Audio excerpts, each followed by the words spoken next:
بدعة وكل بدعة ضلالة وكل ضلالة في النار. اللهم إنا نعوذ بك من النار.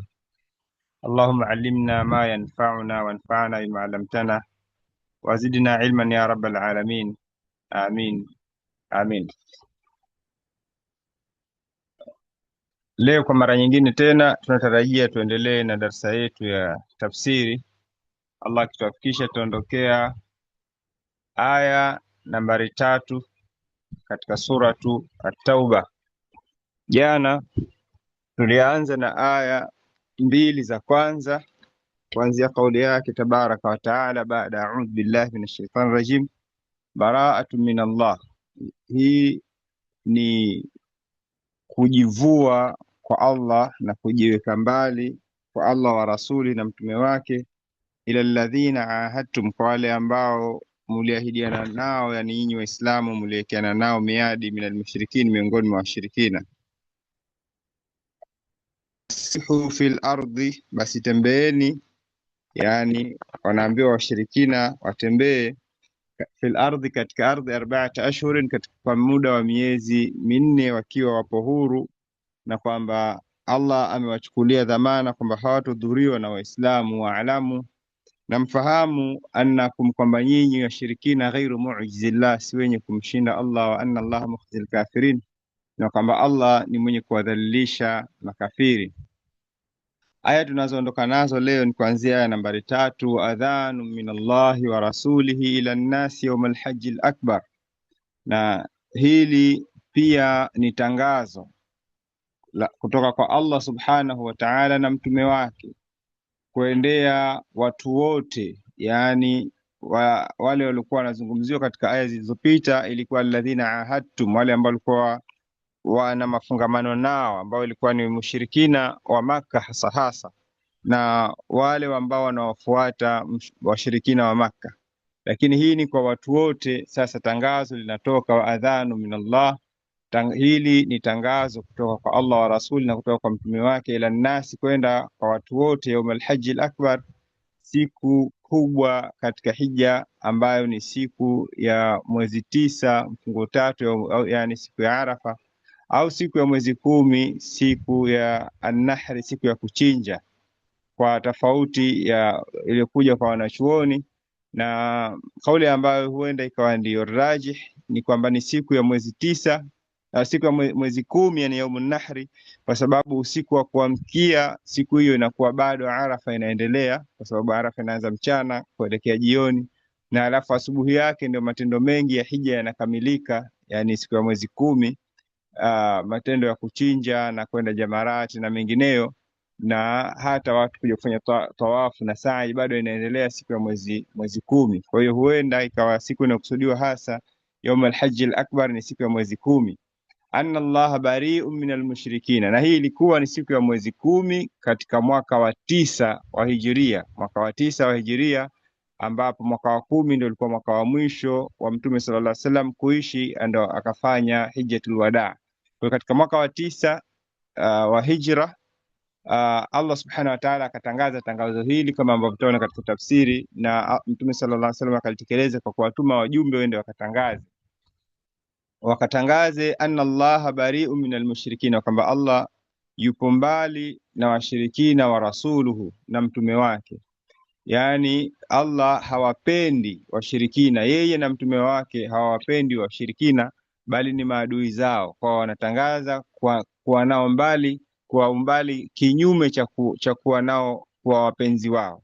Kwa hiyo hawana alwala, bali wana albara baina yao na baina ya Allah subhanahu wa ta'ala. Yani washirikina hakuna mapenzi baina yao na Allah, bali wala hakuna tena muahada. Ile level ya pili pia haipo, ya kwamba kuna mkataba kati yao wa kutunza amani, pia haupo, bali Allah yuko mbali na wao na wao wapo mbali na yeye.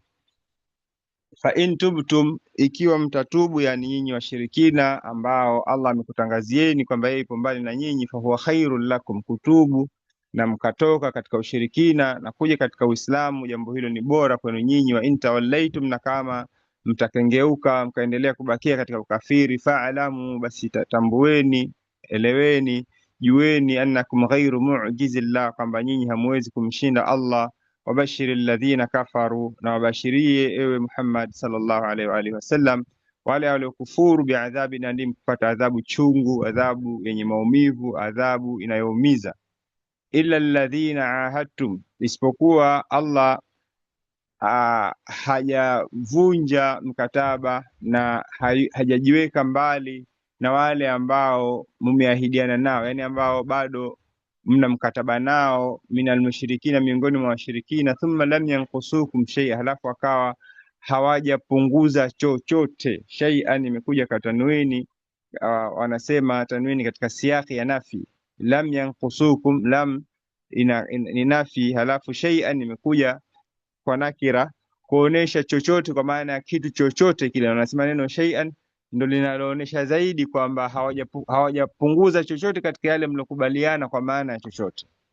Walam yudhahiru alaikum, wala hawajawasaidia maadui zenu dhidi yenu nyinyi. Walam yudhahiru, wala hawajawasaidia maadui yenu kuwapa silaha au kuwapa jeshi, alaikum, dhidi yenu nyinyi. Ahadan, hawajamsaidia yoyote, kwa maana yoyote. Ikiwa kuna yoyote waliomsaidia, basi tayari watakuwa wamevunja mkataba wao. Faatimu ilaihim ahdahum, basi watu wa namna hiyo watimizieni ahadi yenu, yani ule mkataba wenu wa sulhu uliokuwepo baina yenu, kama ulivyokuwa mkataba wa sulhu ya Hudaybiyah ambao washirikina wa Maka waliuvunja, ila muddati, mpaka utakapotimia muda wao. Inna Allah yuhibbul muttaqin, hakika Allah anawapenda washa Mungu wale ambao wanatekeleza yaliyoamrishwa na Allah subhanahu wa ta'ala, na wanaacha yale yaliyokatazwa. Miongoni mwa hayo ni kutekeleza ahadi ambazo watu wameandikiana katika mikataba yao. Allah anawapenda wanaotekeleza miadi yao katika mikataba walioingia baina yao wao na watu wengine. Aya hizi zinaanza kama zilivyotangulia zilizopita kuonesha mafungamano na mahusiano ya kimataifa katika dola changa ya Kiislamu iliyokuwa inaanza wakati huo, kwamba katika wakati huo na wakati wengine wowote ule, dola ya Kiislamu inalazimika kuheshimu mikataba yote ya kimataifa ambayo imeingia na kuridhia, na yoyote yule atakayeanza kuvunja mikataba hiyo, Waislamu hawatakiwi kubembeleza na kuonesha udhalilifu, bali wanatakiwa Waislamu wawe wako madhubuti katika kuhakikisha kwamba anayeheshimu mikataba na wao wanamheshimu, na asiyeheshimu mikataba na wao wako tayari kwa lolote lile, wala sio kuonesha unyonge na udhaifu. Amesema katika tafsiri aya hizi, wa adhanu min Allahi wa rasulihi, ay wa hadha i'lamu min Allahi wa rasulihi, na hili ni tangazo kutoka kwa Allah wa rasulihi, na kutoka kwa mtume wake, ila jamii nnasi, kwa watu wote, muslimihim wa kafirihim, waislamu wao na makafiri wao, yauma nahri, siku ya kuchinja, yani siku ya mwezi 10 katika huo uliokuwa mwaka wa 9 wa hijiria, bi anna Allah bari'un, kwamba Allah yupo mbali na amejitenga na amevunja anuhudi almushrikina, mikataba yote ya washirikina ambao waliwasaidia watu wengine kuwapiga watu ambao walikuwa chini ya himaya ya Waislamu. Kama ambavyo tulisema jana, ni kwamba makafiri waliwasaidia watu kwa jeshi na kwa silaha ili wawapige koo katika koo ambazo zilikubali kwamba wao wawe chini ya ulinzi wa Mtume sallallahu alaihi wasallam. Kwa maana hiyo wakawa wamevunja ahadi iliyokuwepo baina yao katika sulhu ya Hudaybiyah, na kwa hiyo ikawa ndiyo mwanzo wa kuvunjwa kwa mkataba huu ambao Allah sasa naye anatangaza waziwazi. Na Allah akatangaza hivi ili isije ikaonekana kwamba Waislamu na wao wamefanya hadaa au wamevunja mkataba kwa siri, bali Allah anataja kwamba wa adhanu min Allahi, hadha i'lamun min Allah, ni tangazo kutoka kwa Allah subhanahu wa ta'ala na mtume wake. Wa rasuluhu bari'un minha kadhalika, na mtume wake vile vile yuko mbali na mkataba huu na sulhu hii, kama ambavyo Allah amejitenga nayo na ameuvunja kabisa mkataba huo. An Humaid bin Abdurrahman bin Auf anna Abu Hurairah radhiyallahu anhu qala, Abu Hurairah amesema, ba'athani Abu Bakr, alinituma mimi Abu Bakar. Abu Bakar yeye alikuwa ametumwa na Mtume sallallahu alaihi wa alihi wasallam ende akatangaze tangazo hili ikifika siku ya Hija, siku kubwa ya Hija, yani siku watu wakikusanyika baada ya kutoka imma katika viwanja vya Arafa au baada ya kutoka katika Arafa siku ya pili, siku ya kuchinja, wakikusanyika Maka na wakikusanyika katika maeneo mengine tofauti tofauti katika ibada ya hija. Anasema Abu Huraira alinituma mimi Abubakar radhiallahu anhuma fi muadhinina, miongoni mwa watu wenye kutangaza, ba'athahum yawman nahri, ambao waliwatuma siku ya kuchinja, ya yuadhinuna bimina, wende katika maeneo ya Mina, wende wakatangaze alla yuhajja ba'da al-ami mushrikun, kwamba baada ya mwaka huu asihiji mshirikina yoyote. Katika sulhu ya Hudaibiyah ilikuwa wamekubaliana kwamba yoyote atakayekwenda kufanya umra au kufanya hija asizuiliwe, yani Waislamu wasiwazuie makafiri na makafiri washirikina wasiwazuie Waislamu. Lakini walipovunja mkataba huu na dola ya Kiislamu Madina ikawa ni yenye nguvu, na watu wa Maka wakawa hawana tena uwezo wa kuizuia dola au nguvu za watu wa Madina kwa sababu ya ukubwa wake na kwa sababu ya nusra ya Allah na mtume wake, nusra ya Allah alimwahidi mtume wake.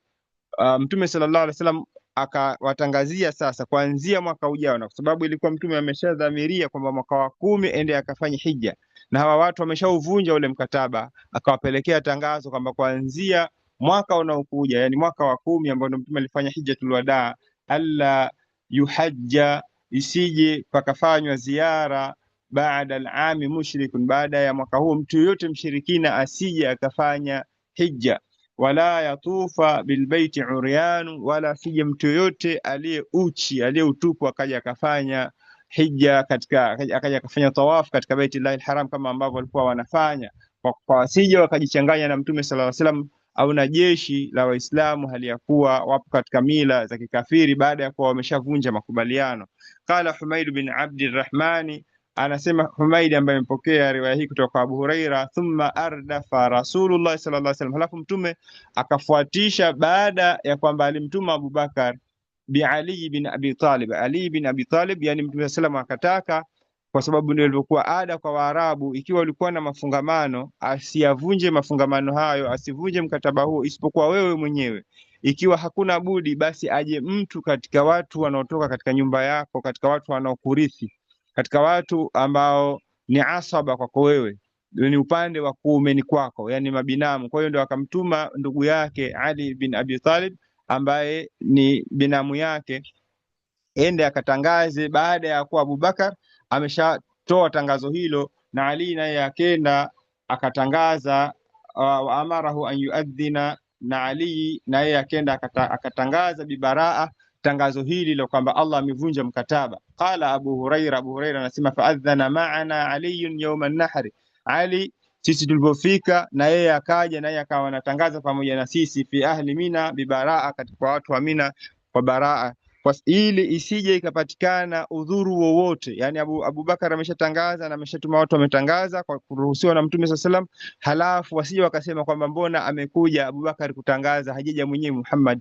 Kwa mtume akampeleka mtu wa ndani ya nyumba yake aliyemlea yeye mwenyewe Ali ibn Abi Talib, ambaye ni mdogo wake, ende akatangaza hili ili Waarabu wasije wakapata kusema au wakapata udhuru kwamba wao wamefanyiwa khiana ya aina yoyote katika mkataba wao huo kama walivyofanya wao khiana.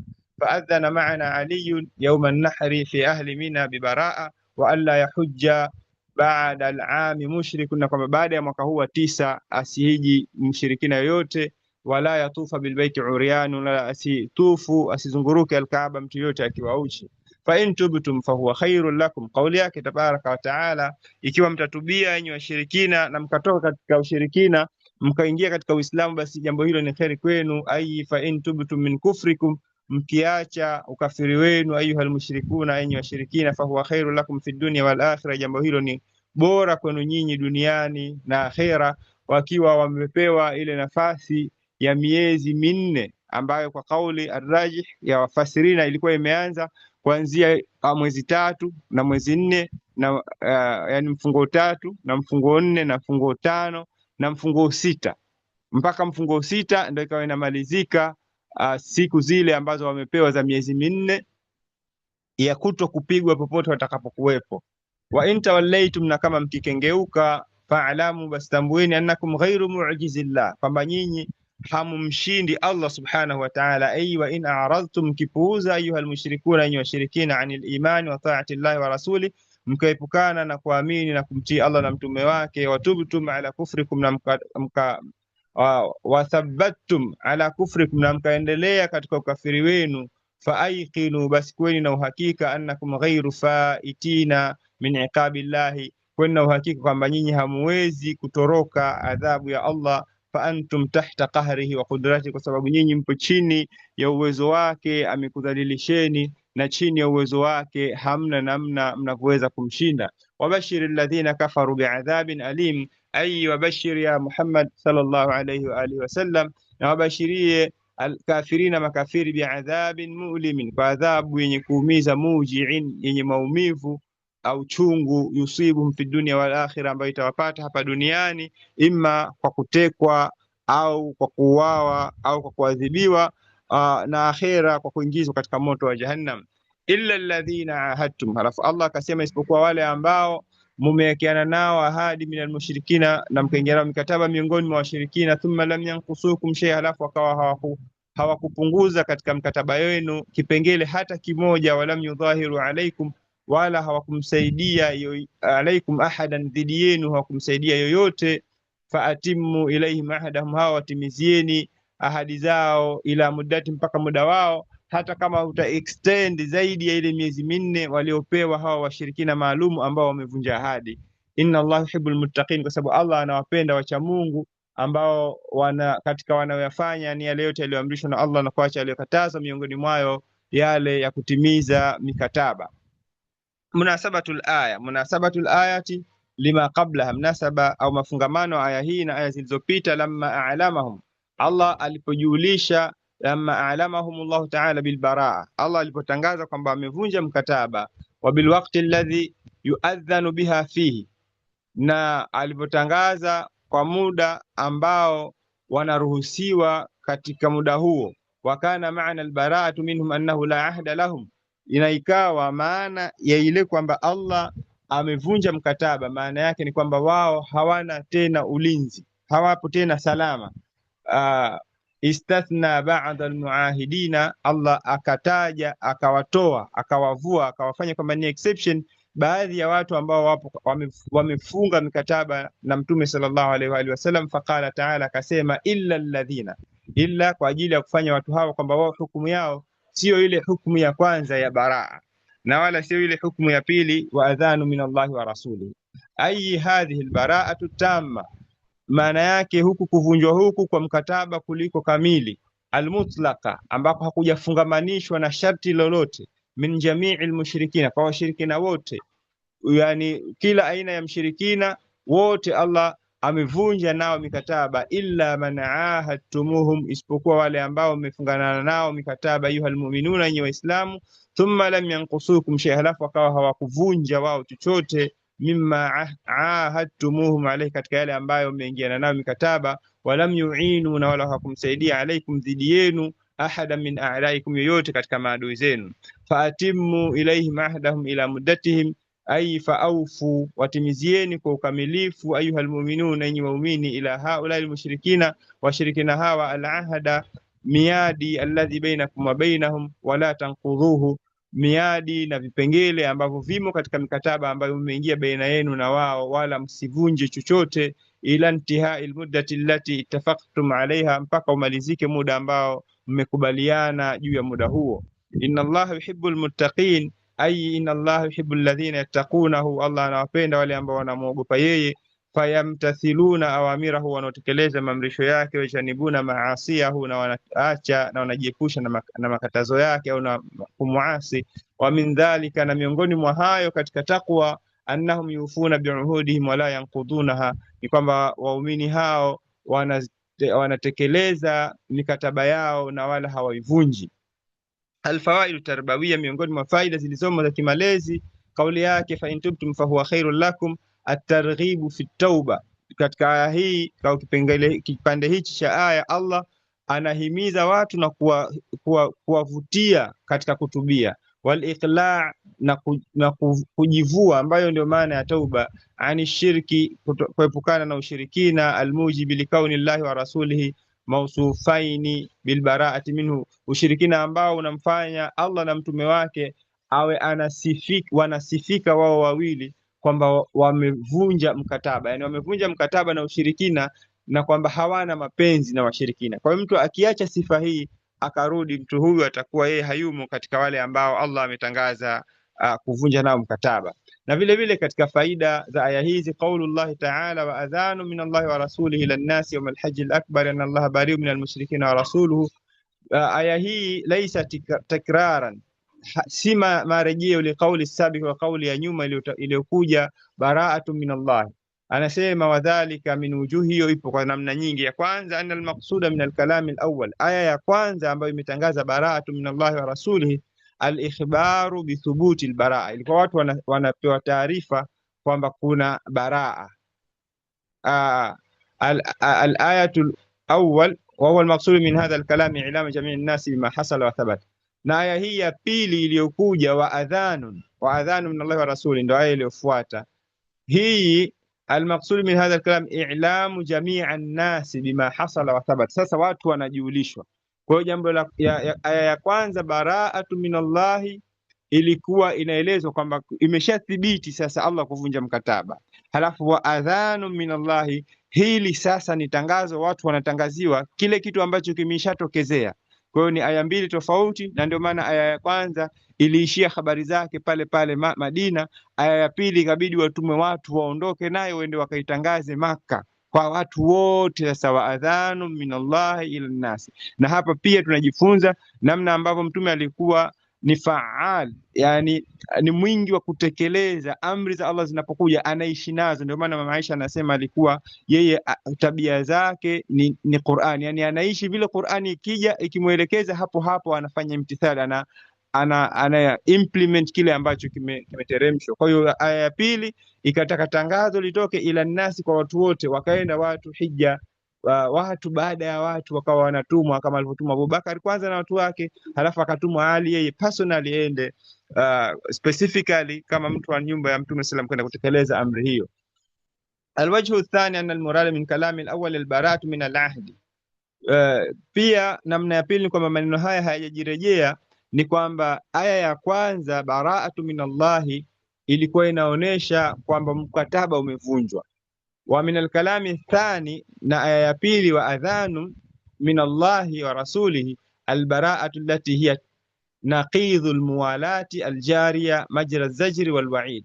Hii ya pili imekuja kwa mpito wa kuonesha opposite ya walaya, kwamba Allah subhanahu wa ta'ala hayupo pamoja na washirikina, bali wao na yeye ni opposite.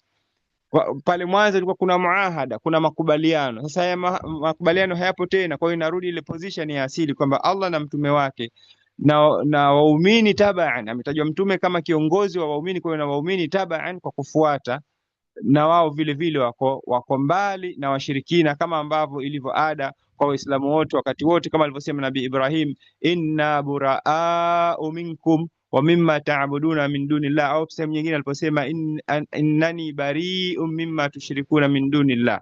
Kwa hiyo muda wote itikadi ya Waislamu ni kwamba wao wapo mbali na ushirikina, wapo mbali na washirikina pia. Ushirikina na washirikina wapo mbali, na waumini nao wapo mbali. Hakuna baina yao muwalat, hakuna baina yao undani na usiri na urafiki. Na alwajhu thalith annahu ta'ala fi alkalam alawwal adhhara albara'ata min almushrikin alladhina ahadu wa naqadhu alahda. Aya ya kwanza bara'atu min Allah wa rasulihi ila almushrikin ilikuwa ni kuvunja Allah subhanahu wa ta'ala mkataba na washirikina ambao walikuwa wana mkataba na Mtume SAW, kama vile mkataba wa sulhu ya Hudaybiyah. Ama aya ya pili ni aya ambayo imekuja wa adhanu min Allah ila nasi kafa. Allah anatangaza kwamba yeye yuko mbali na washirikina wote. Kwa hiyo aya ya kwanza ilikuwa ni watu maalum wale waliovunja mkataba, lakini aya ya pili si kujirejea maneno, bali ni tangazo sasa kwa watu wote kwamba Allah yupo mbali na washirikina, na kama washirikina wanataka kuwa karibu na Allah, basi watoke katika ushirikina na watubu waje katika Uislamu. Faida nyingine, idhafatul adhani ila Allah wa rasulihi duna almuslimin. Allah amesema adhanu min Allah wa rasulihi ila nasi, hajataja wa adhanu min Allah wa rasulihi wal mu'minin, kwamba tangazo hili au hili ni tangazo kutoka kwa Allah na mtume wake. Hapajatajwa waumini, lianna tashri'a hukmun fi masalih al-umma, kwa sababu anasema sheria hii na hukumu hii ilikuwa ipo kwa maslahi ya watu wote. Fala yakunu illa min Allah, kwa hiyo sheria haiwi isipokuwa inatoka adhanu min Allah, inatoka kwa Allah na mtume wake, wala sio kwa yoyote yule miongoni mwa waumini. Kwa hiyo min Allah wa rasulihi, haiwi kwamba sheria inatoka kwa asiye kwa Allah au mtume wake. Jambo la tatu katika faida za kielimu, wa adhanu min Allah wa rasulihi ila nasi yawm al-hajj al-akbar anna Allah bari min al-mushrikin wa rasuluhu lamma kana al-maqsud al-iblagh alladhi huwa wadhifatu ar-rasul. Ilivyokuwa kinachokusudiwa kwa tangazo hili ni kwamba mtume sallallahu alaihi wasallam afanye kazi yake ya kuwafikishia watu tangazo hili. Addahu, Allah subhanahu wa ta'ala akafanya kwamba kitendo hichi kimfikie biharfil intihai, kwa herufi ya ila, harful intiha, yani inaonyesha ghaya, inaonyesha mwisho. Kwa hiyo adhanu min Allahi wa rasulihi ila nasi, au adhanu min Allahi wa rasulihi ila nasi, ikawa kwamba inatoka min Allahi wa rasulihi, yani from, kutoka kwa Allah, ila nasi tu, kufikia kwa watu wote, ayi kullihim, maana yake kwa watu wote. Kwa hiyo lengo la aya hii katika malengo yake ni kwamba ni tangazo linalotoka kwa Allah na mtume wake liwafikie watu wote, kama vile ambavyo barua huandikwa kutoka kwa fulani kwenda kwa fulani, au matangazo hutangazwa kwamba fulani mwenye cheo, waziri fulani au rais au nani, anatangaza kwa watu wote au kwa kikosi fulani au kwa fulani.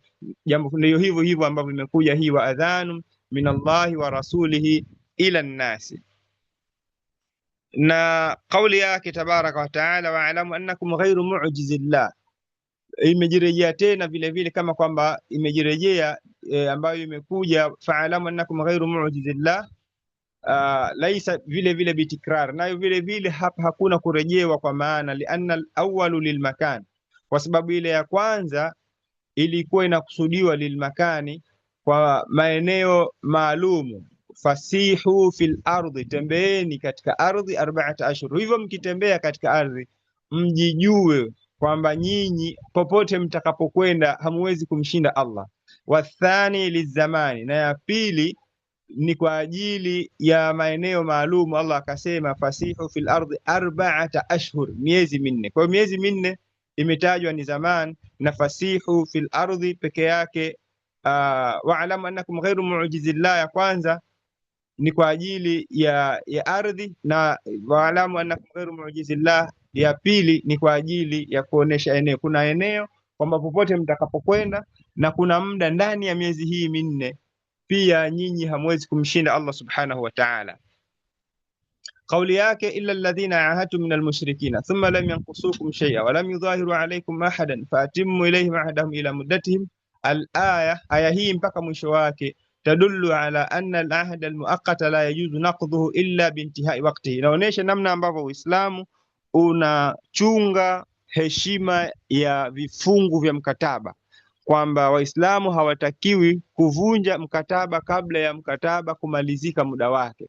Kwa hiyo Allah subhanahu wa ta'ala anasema illa alladhina, ameshatangaza kwamba yeye yuko mbali na ameshatangaza kwamba mkataba umevunjwa, lakini wale ambao hawajavunja mkataba na nyinyi, hawajawasaidia, hawajafanya kosa lolote kwenu nyinyi, kwa maana ya lolote, hao hamuruhusiwi na nyinyi kufanya chochote dhidi yao, kwa sababu Uislamu unalazimisha kuheshimiwa kwa mikataba ya kimataifa.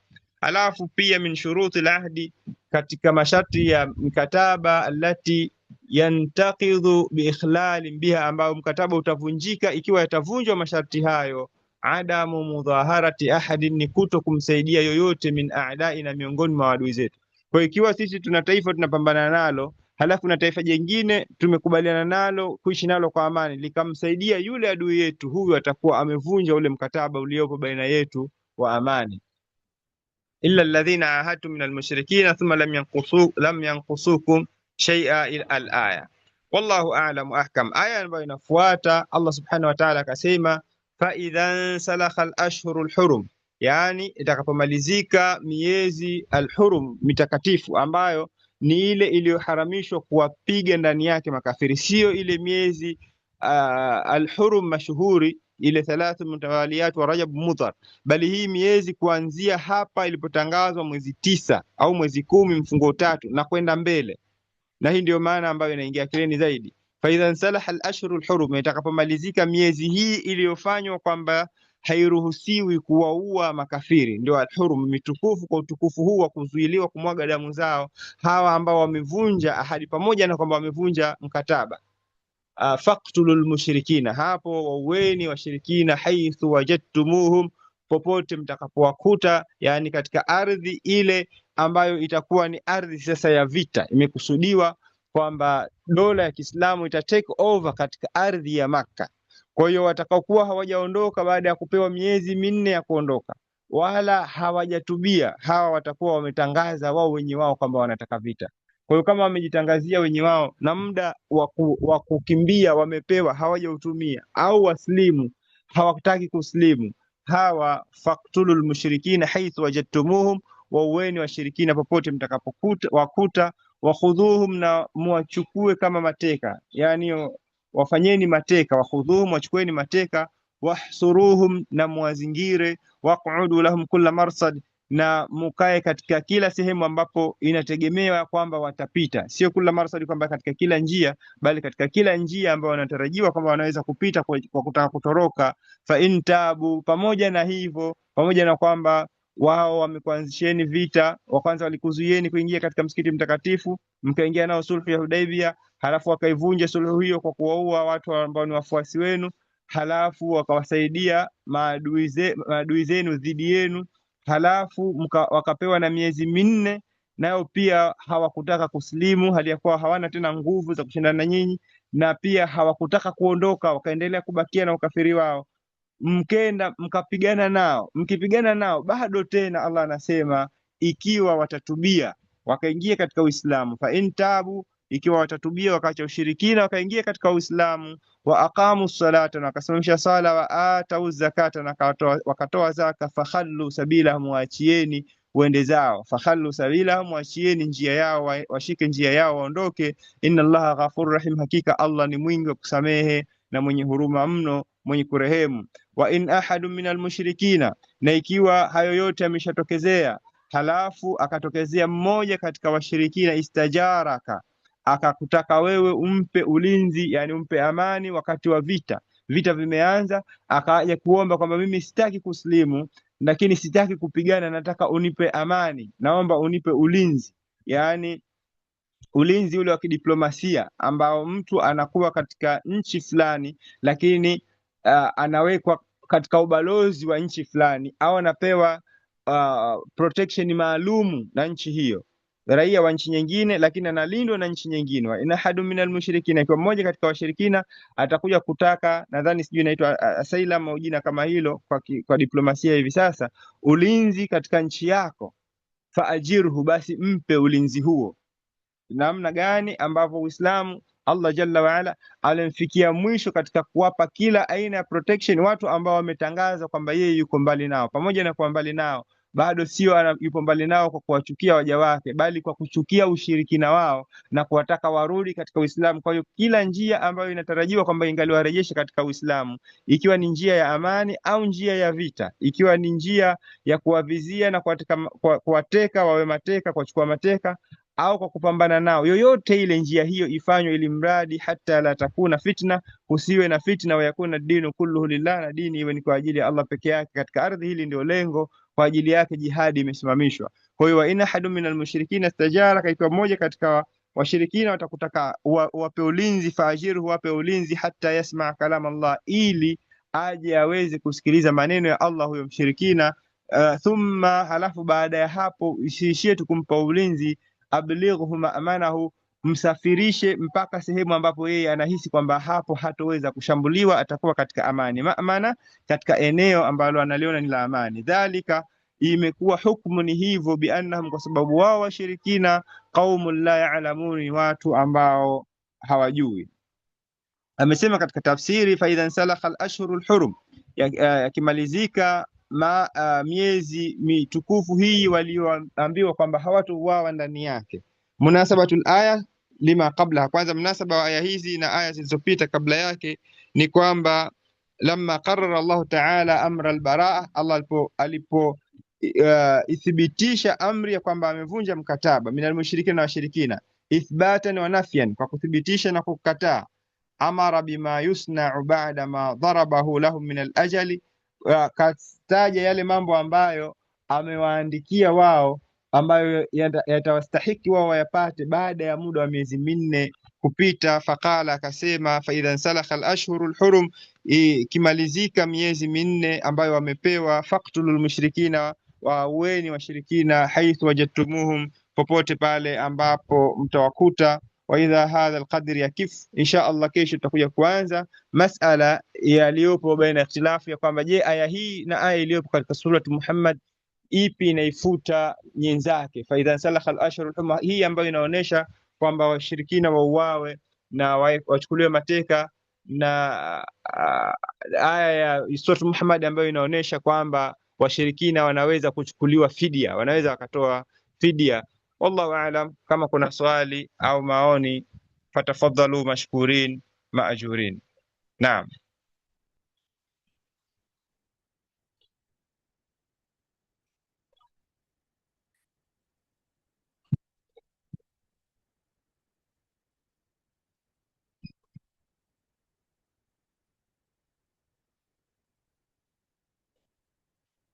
Naam mashaikh.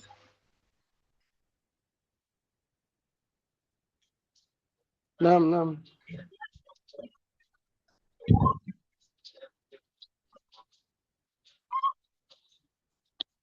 Kama hakuna ziada tufikie hapo. Subhanakallahumma bihamdika nashhadu an la ilaha illa anta nastaghfiruka wa natubu ilayka, wa sallallahu wasallam ala nabiyyina Muhammad wa alihi wa sahbihi wa sallam, walhamdulillahi rabbil alamin.